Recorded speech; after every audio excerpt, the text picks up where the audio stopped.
राकेश, आप प्लीज जल्दी वापस आ जाइए। मैं यहाँ बहुत अकेली हो गई। नहीं,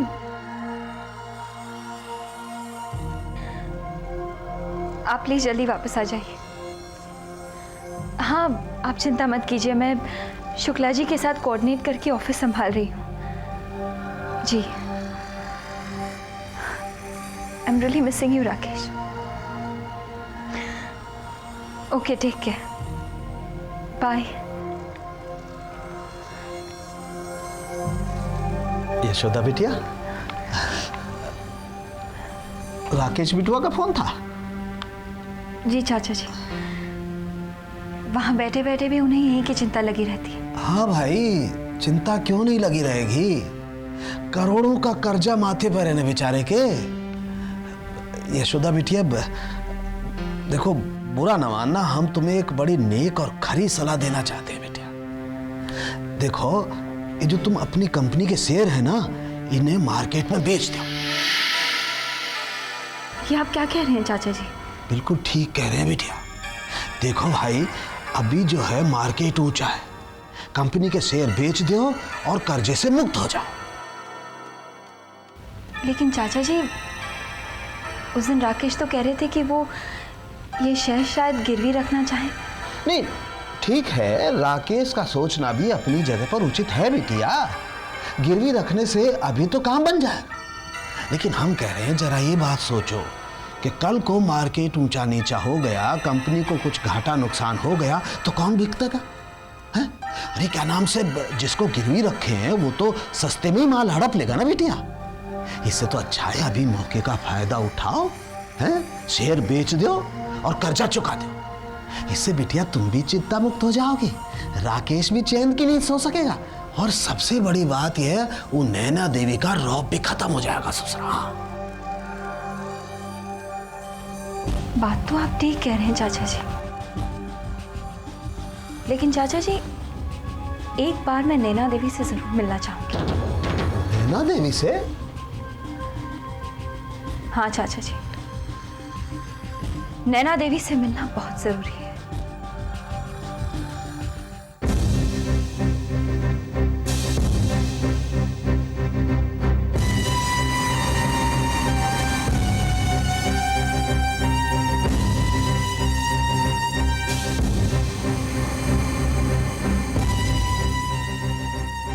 हेलो, हाँ जी, मैं दुर्गा शंकर बोल रहा हूँ।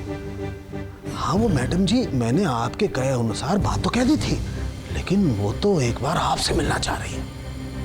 हाँ पता नहीं। हाँ जी, अच्छा अच्छा अच्छा।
का तो देखो भौजी कैसन सज धज कर घूमत है, गले में मंगलसूत्र, मांग में सिंदूर।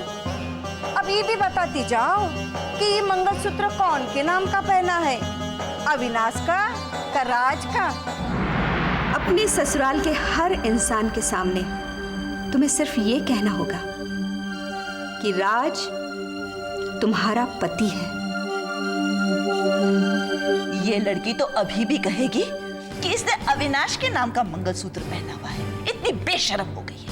अरे इसे काहे की शर्म भौजी, ये तो अभी भी इस घर में हमारे सर पर सवार होके रहेगी। लाजो, मैं तो उस दिन का इंतजार कर रही हूँ जब वो ठीक होकर अस्पताल से घर आ जाए, फिर मैं इसको इस घर से धक्के मार के निकाल दूंगी।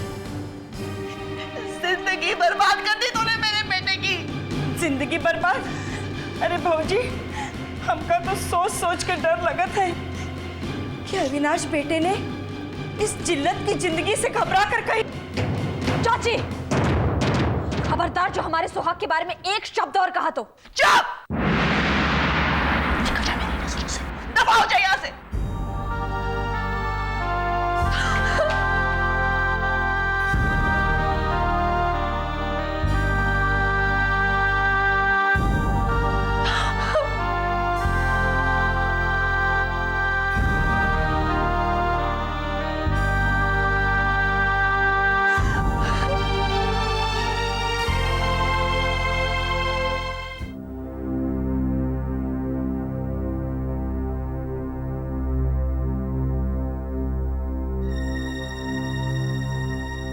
नैना देवी जी,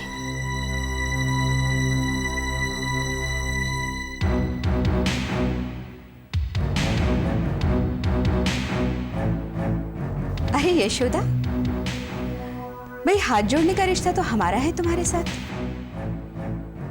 आखिर तुम हमारी बेटी की बड़ी जेठानी हो।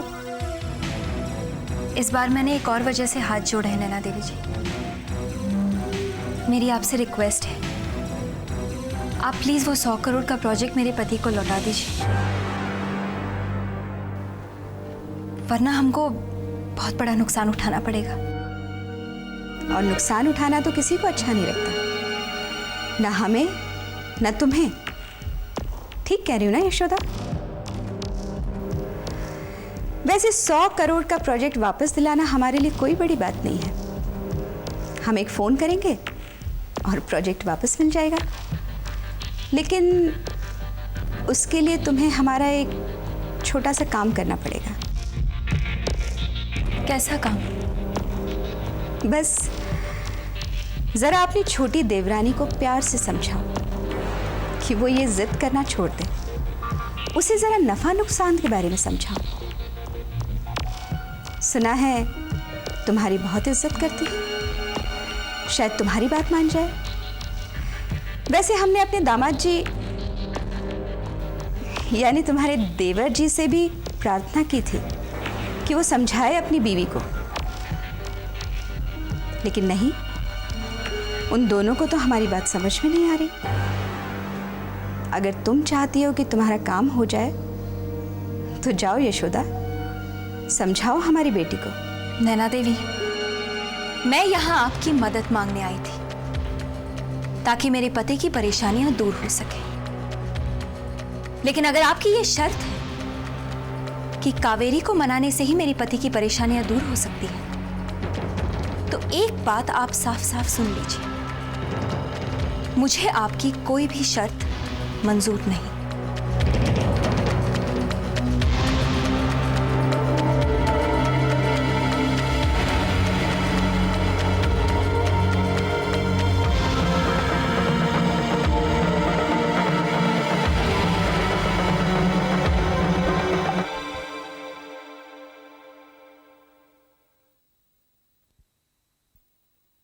कहाँ जा रही हो? बाबूजी की मसाले वाली चाय लेकर हॉस्पिटल जा रहे हैं। किस हक से? इस घर की बहू होने के हक से। तुम वो अधिकार कब का खो चुकी हो रिमझिम? हमारे अधिकार इस घर में तय करने वाली आप कब से हो गई भाभी? बेशर्मी की भी हद होती है। अविनाश घर छोड़ के चला गया और तुम। सच्चाई कौन समझ सकता है भाभी? हाँ रिमझिम, हाँ, सारी सच्चाई तो तुम ही जानती हो। शादीशुदा होने के बावजूद तुमने अविनाश को अपने प्यार में फंसाया, फिर अपनी मीठी मीठी बातों से घर वालों को ऐसा फांसा कि उन्हें लगने लगा कि तुम्हारे जैसी आइडियल बहू कोई हो ही नहीं सकती। अब कौन से झूठ छुपाओगी और अपने घटिया इल्जाम किस पे लगाओगी? जानना चाहती हैं भाभी? जानना चाहती हैं हमारे इस हालत का जिम्मेदार कौन है? आप हैं भाभी। रिमझिम, हमारी गलती है। हमें शौक है दूसरों की मदद करने का।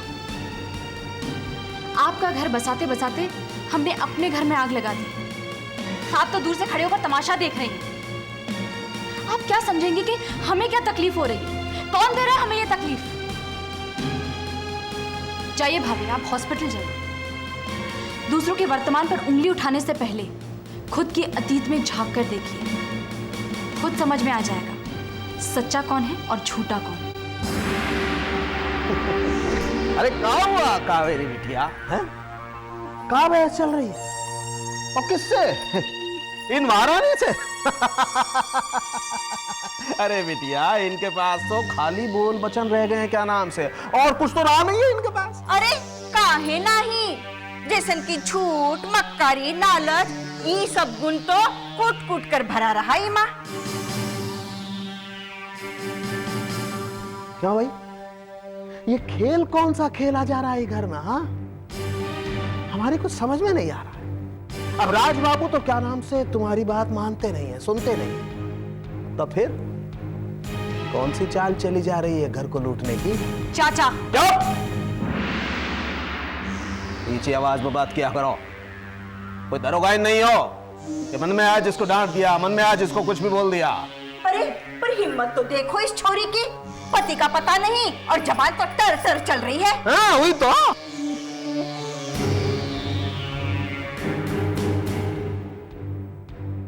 चाचा, शायद आप हमें बता सके अविनाश कहाँ है? हमें क्या पता? हमें नहीं पता। हमें क्या पता?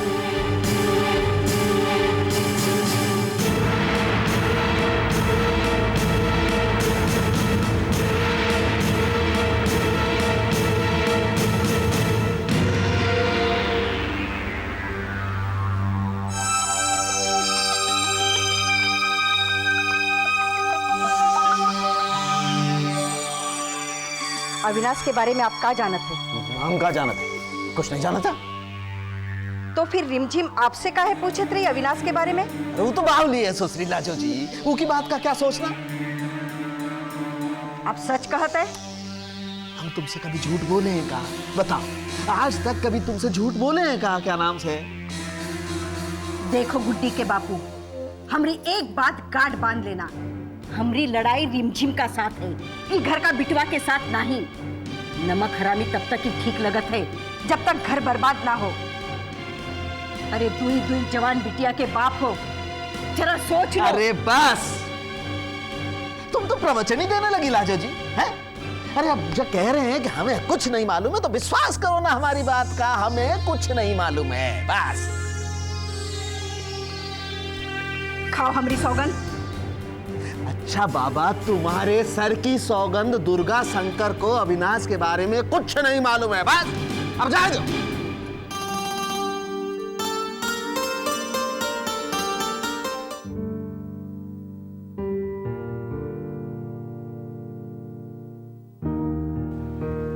साहब, आप इतने चुप चुप से क्यों हैं आज?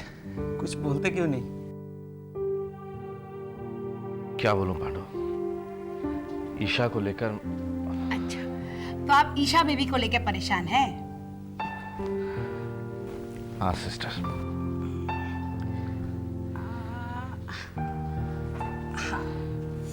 ठीक है।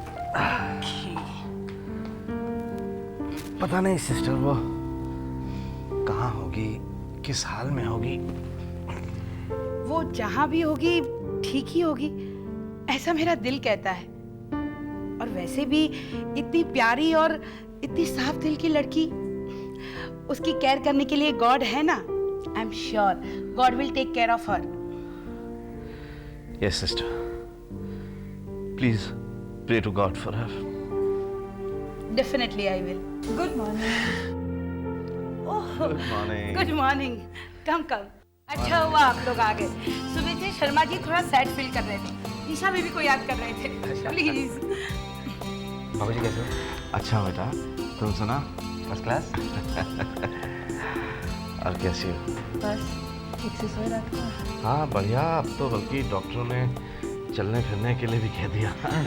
थैंक यू बेटा, ये इस मसाले वाली चाय का तो दिन भर इंतजार रहता है।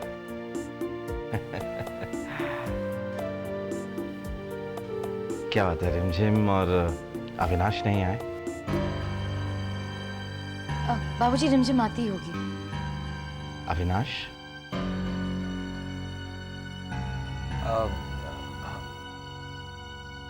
वो बहुत बिजी है। बिजी है? ये तो बढ़िया बात है, बिजी है।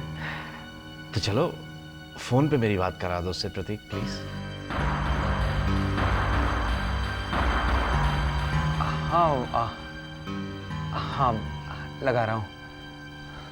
अविनाश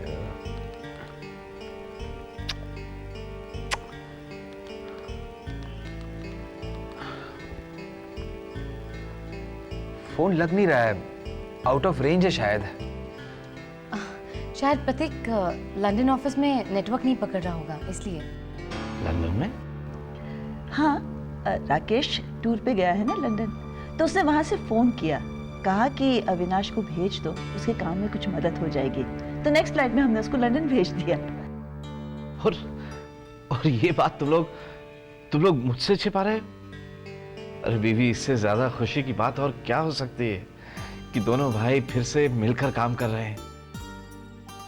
मुझे लगता है कि राकेश को राज ने जो समझाया, राकेश वो समझ गया।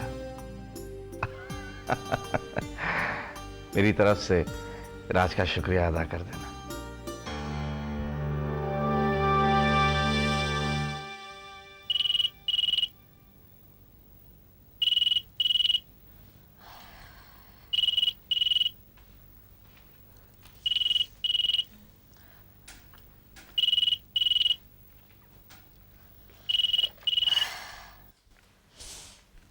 हेलो।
रिमझिम, तुम ठीक तो?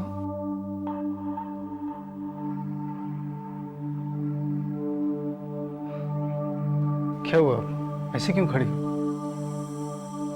रिमझिम? ए रिमझिम, अरे क्या हुआ तुम्हें? ए रिमझिम, अरे आंसू, क्या हो गया तुम्हें? अरे क्या क्या हुआ?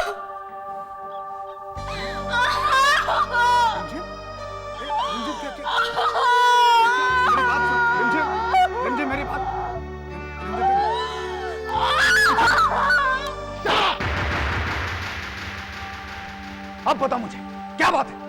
क्या हुआ तुम्हें? क्या हुआ? उसका फोन आया था। Body body? अविनाश का बॉस है। अविनाश को बॉस मिला है बॉडी के साथ। हमारा अविनाश। अविनाश